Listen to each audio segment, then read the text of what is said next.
Welcome everyone. In this video, we will learn how to apply the position effect in Flint UI Designer to dynamically change the position of a widget at runtime. This is useful when UI elements need to move based on user input, sensor data, or system state. First, drag and drop the widget into the design view. This can be an image, icon, or any UI element.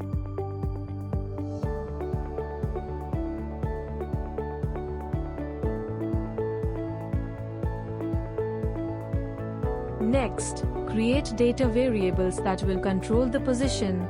Typically, you'll create one variable for X position and one variable for Y position.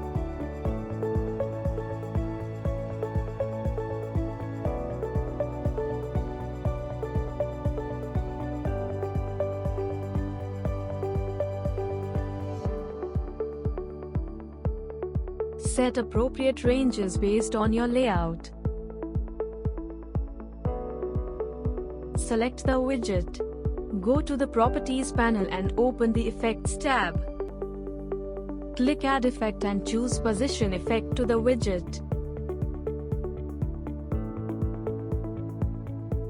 Inside the Position Effect properties, map the X data variable to the X position, and map the Y data variable to the Y position. Now, whenever the data values change, the widget position will update automatically at runtime.